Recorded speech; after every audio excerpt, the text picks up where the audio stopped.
사람들은 때때로 천사가 이곳에 와서 물을 휘젓고 놓으면 그 물속에 제일 먼저 들어가는 사람은 병을 고칠 수 있다고 믿었습니다. 그래서 그곳을 베데스다, 곧 은총의 집, 은혜의 집이라고 불렀던 것입니다. 거기에서 하나님의 은총을 경험할 수 있다고 생각했기 때문입니다. 그러다 보니 마치 그곳은 불치병에 걸린 병자들이 모인 곳, 난치병으로 고생하는 병동과 같았습니다. 그러나 여러분, 이런 희망이 참된 것일까요? 이 연못, 베데스다라고 불리는 이 연못에 들어가기만 하면 모든 병이 고침을 받게 되는 것입니까? 결코 아닙니다. 그 희망은 거짓이었습니다. 그곳에는 은혜가 없었습니다. 그렇게 희망하고 기대했을 뿐 사실은 그렇지 않았다는 겁니다. 그것은 근거 없는 희망이었다는 것입니다. 이곳이 근거 없는 희망이라는 것을 보여주는 증거가 있습니다. 본문 5절을 보십시오. 이렇게 말하고 있죠. 거기 38해 된 병자가 있더라. 무려 38년이나 병을 앓고 있었고 아직도 병을 고치지 못한 병자가 있었다는 겁니다. 아마도 이 사람은 베데스다 연못에 모인 사람 중에 가장 오래된 환자였을 것입니다. 여러분, 38년은 결코 짧은 세월이 아닙니다. 오늘 주의 말씀을 전하는 제 나이만큼 그 자리에 있었다는 얘기입니다. 물론 저보다 우리 앉아 계신 분들이 나이가 더 많지만 어떻게 생각할지 모르겠지만 제 인생을 돌이켜보면 결코 짧은 세월이 아니었습니다. 짧은 인생이 아니었다는 겁니다.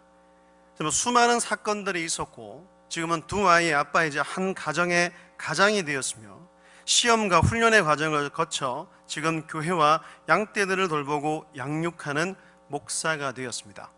결코 짧은 세월이 아니었습니다. 여러분, 한 사람의 생애에서 38년은 인생의 전부라고 할 수도 있습니다.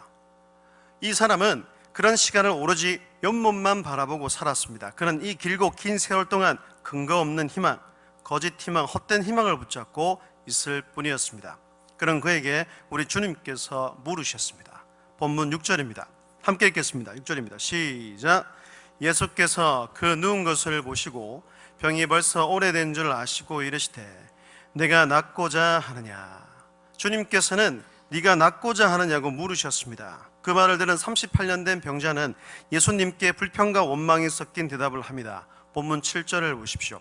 병자가 대답하되 주여, 물이 움직일 때에 나를 못에 넣어주는 사람이 없어 내가 가는 동안에 다른 사람이 먼저 내려가니이다. 그는 다른 사람들을 먼저 원망했습니다. 남들 때문에 고침받을 기회를 잃었다고 말했습니다. 자신의 병이 고침받지 못한 것은 못에 넣어주는 사람이 없었기 때문이라고 생각했습니다. 다른 사람들보다 빨리 들어가기만 하면 병이 나을 것이라고 여겼습니다. 그에게 남은 것은 질병으로 인한 아픈 육신과 세상에 대한 원망과 불평으로 가득한 그의 마음뿐이었습니다. 정말 불쌍한 사람이었습니다. 그 헛된 희망, 막연한 기대가 오히려 그를 더 절망 가운데로 빠뜨렸다는 것입니다.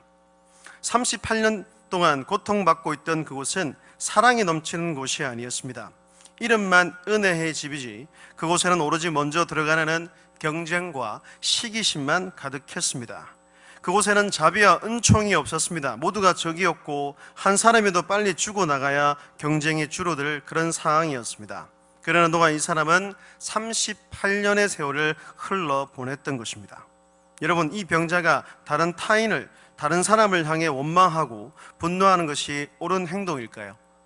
원망하고 미워한다고 해서 그 문제가 해결되겠습니까? 자신의 병을 고칠 수 있을까요? 없다는 겁니다. 전혀 도움이 되지 않습니다. 그러면 이런 상황에서 그가 어떻게 해야 하겠습니까?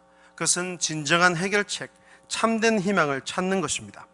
물이 움직일 때 들어가면 낫는다는 헛된 희망은 버리고 진정한 희망을 찾아 나서야 하는 겁니다.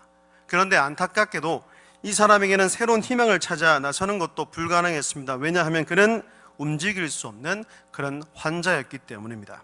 그런 연못으로 들어갈 수도 없었지만 그 연못을 떠날 수도 없었습니다. 이럴 수도 없고 저럴 수도 없는 최악의 상황이었습니다. 아무런 희망도 아무런 소망도 없이 세월만 보내는 그런 인생이 되어버렸습니다. 그의 인생은 이미 죽은 것과 같았습니다. 사랑하는 성도 여러분, 우리가 사는 세상도 베데스다와 다를 바가 없습니다. 본문에 나오는 이 병자는 참된 희망을 발견하지 못한 사람들의 모습을 반영하고 있다고 말할 수 있습니다. 오늘날 수많은 사람들이 이런 상태에 머물러 있습니다. 얼마나 많은 사람들이 헛된 희망에 붙잡혀 살아가는지 모른다는 겁니다. 돈과 명예가 있으면 모든 것이 해결될 것이라고 여깁니다. 지위가 올라가면, 권력을 잡으면 새로운 인생을 살 수 있을 거라고, 삶이 바뀔 것이라고 여깁니다. 그러나 절대로 그렇지 않습니다. 오히려 그것들 때문에 더 좌절하고 절망하는 것이 사람들의 모습, 우리들의 모습입니다. 왜 그렇습니까? 그런 것들은 헛된 희망, 곧 거짓이기 때문입니다. 그런데 여러분, 38년 된 병자에게 놀라운 일이 일어났습니다. 그 절망의 때에 그에게 진정한 은혜의 빛이 비추었습니다.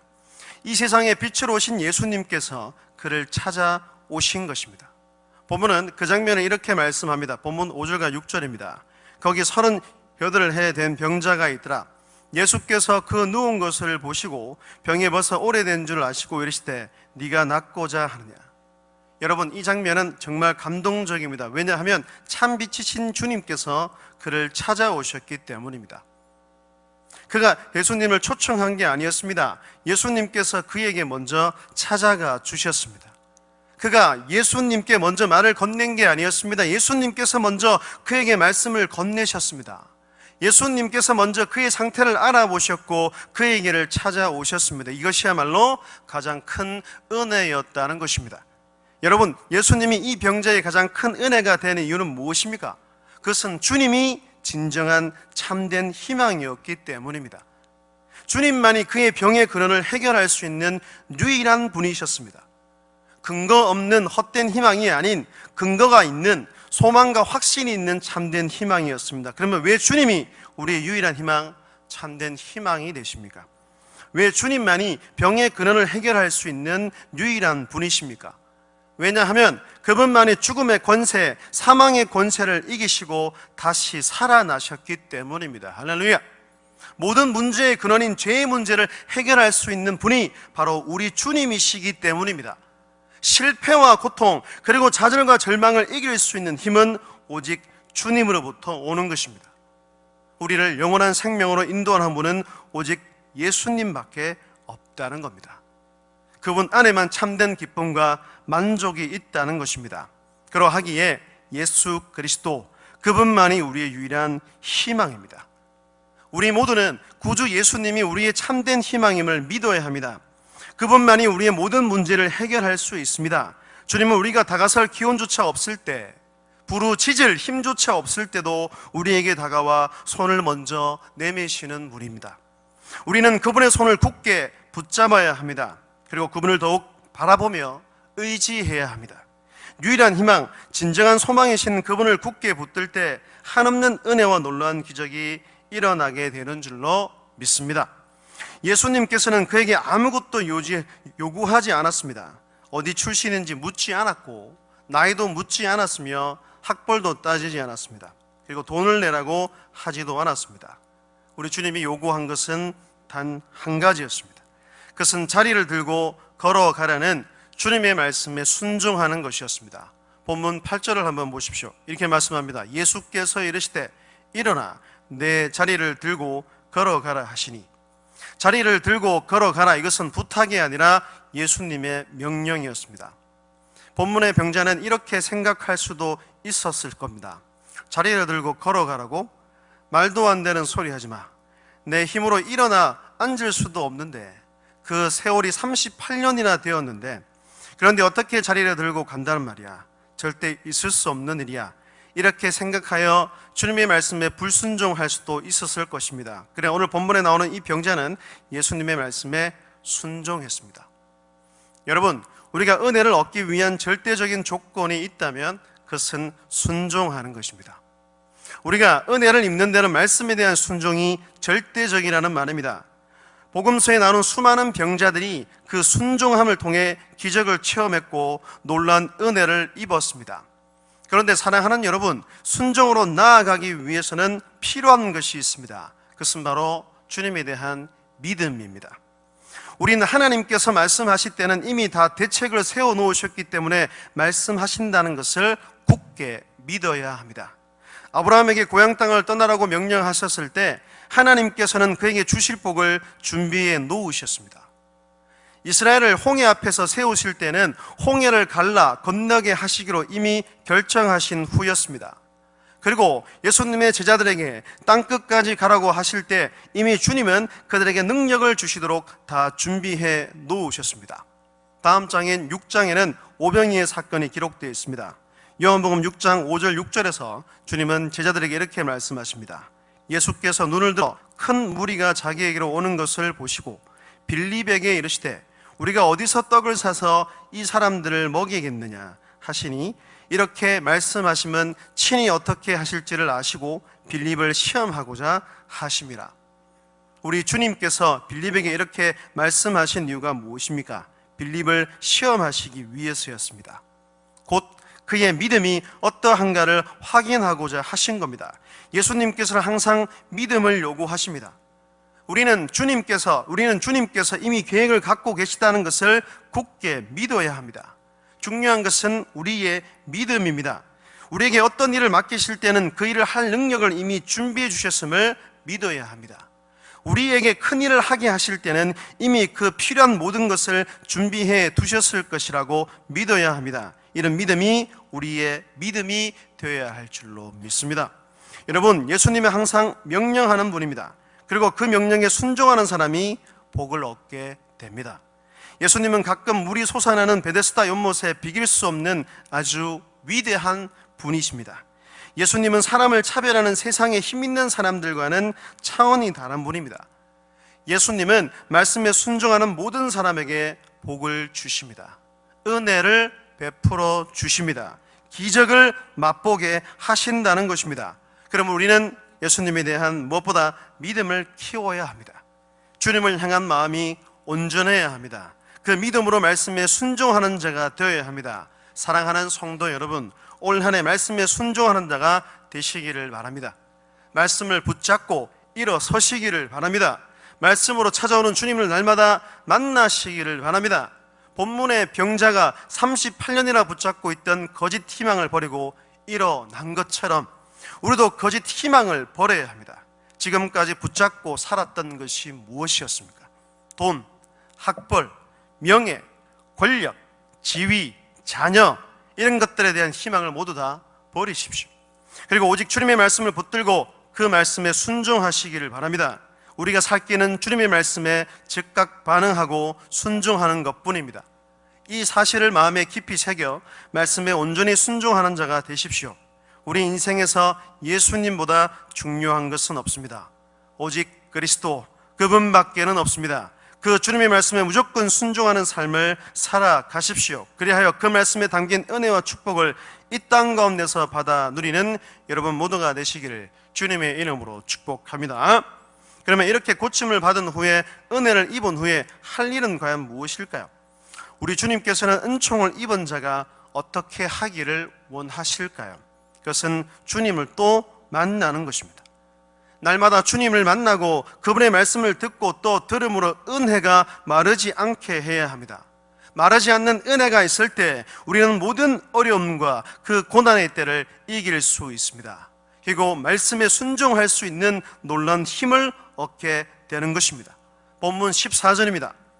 이렇게 말하고 있습니다. 그 후에 예수께서 성전에서 그 사람을 만나 이르시되 보라, 네가 나았으니 더 심한 것이 생기지 않게 다시는 죄를 범하지 말라 하시니. 이 병자는 고침을 받은 후에 예수님을 성전에서 다시 만났습니다. 우리 주님은 그에게 마치 어려운 병을 고친 의사처럼 말씀하셨습니다. 여러분, 우리가 어떤 병에 걸려서 병원에 입원했다가 퇴원을 한다고 한번 가정해 봅시다.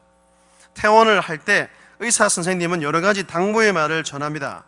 의사 선생님이 그렇게 하는 이유는 건강을 유지하기 위해서는 그 당부의 말이 너무나 중요하기 때문입니다.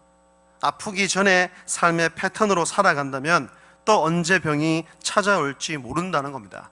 마찬가지입니다. 예수님을 만나 은혜를 입었다고 하더라도 다시 고통으로 떨어지지 않으려면 예수님의 그 다음 말씀을 잘 새겨 들어야 합니다.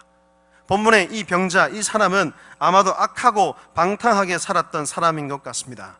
이 사람에게 주님은 뭐라고 말씀하셨습니까? 더 심한 것이 생기지 않게 다시는 죄를 범하지 말라고 말씀하셨습니다. 은혜 받은 삶을 유지해가는 비결을 말씀해 주신 겁니다. 죄를 범하지 말라는 것을 다른 말로 하면 말씀대로 살라는 뜻입니다. 말씀대로 순종하는 것은 처음에 은혜를 입는 비결이요, 계속해서 그 은혜를 유지하는 방법이기도 합니다. 가장 비극적인 것은 회복되었다가 다시 원래의 상태로 떨어지는 것입니다. 은혜를 받았으나 다시 과거로 돌아가는 것입니다. 이것보다 더 어리석은 일은 없다는 겁니다. 그래서 성경은 이렇게 우리에게 경고하고 있습니다. 성경을 한번 찾아보겠습니다. 베드로후서 2장 20절부터 22절입니다.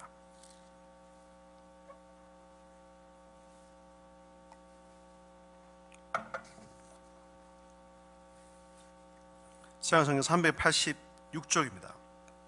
베드로후서 2장 20절부터 22절까지를 찾아서 한 목소리를 읽어보겠습니다. 함께 읽겠습니다. 시작.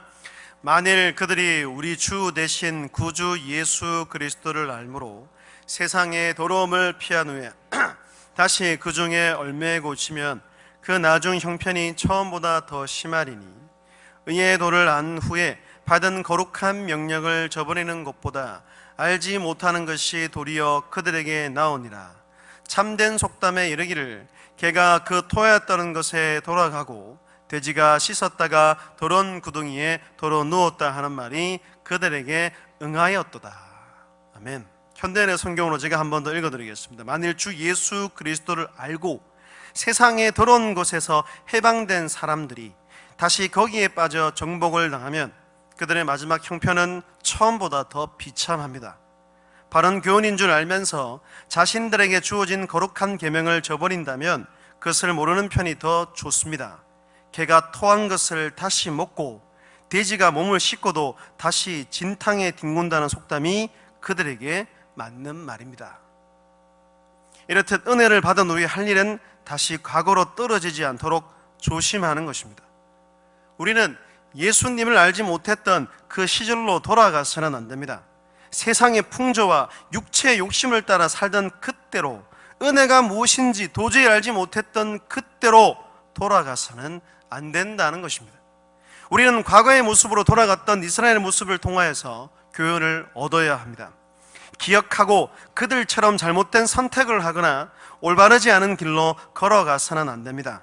그들은 애굽에서 수백 년 동안 노예로 살다가 하나님께서 보내신 모세를 통해 구원을 얻게 되었습니다. 하나님의 은혜로 참된 자유를 얻었습니다. 그러나 그들은 하나님이 약속하신 그 가나안 땅에 들어가서 하나님과 하나님의 말씀을 버렸습니다. 그 결과 그들은 멸망하여 포로가 되었습니다. 다시 예전처럼 자유를 잃었고 다시 부끄러운 각오로 떨어지게 되었다는 것입니다. 사랑하는 여러분, 기억하십시오.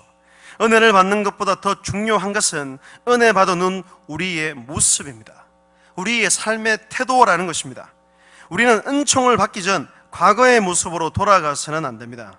어리석은 이스라엘 백성들처럼 행동해서는 안 된다는 것입니다.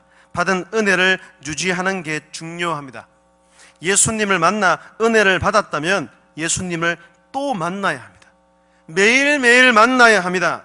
간절한 마음으로 주님께 나아가야 합니다. 그리고 그분의 음성을 듣고 또 들어야 합니다. 주님을 가까이 하기에 힘쓰고 말씀을 통해 자신의 모습을 점검해야 합니다. 언제 어디서나 주님의 십자가를 붙들 수 있는 여러분들이 다 되십시오. 여러분, 지속적으로 기도하십시오. 지속적으로 은혜를 사모하십시오. 지속적으로 말씀을 듣고 그 말씀에 순종하시기를 바랍니다. 지속적으로 주님을 만나 성령 충만케 되어 변화된 삶을 살아갈 수 있기를 간절히 바랍니다. 요한복음 7장 37절과 38절을 보면 주님께서는 이렇게 말씀하십니다. 예수께서 서서 외쳐 이르시되 누구든지 목마르거든 내게로 와서 마시라. 나를 믿는 자는 성경의 이름과 같이 그 배에서 생수의 강이 흘러나오리라. 한 번 더 읽겠습니다. 예수께서 서서 외쳐 이르시되 누구든지 목마르거든 내게로 와서 마시라. 나를 믿는 자는 성경의 이름과 같이 그 배에서 생수의 강이 흘러나오리라. 할렐루야. 은혜가 강물처럼 여러분의 마음에, 여러분의 인생에 흘러넘치기를 바랍니다. 그래하여 여러분의 삶의 은혜가 메마르지 않게 되기를 바랍니다. 오직 은혜로 살아가고 그 은혜로 모든 것을 이겨내는 저와 여러분 모두가 되시기를 주님의 이름으로 축복합니다.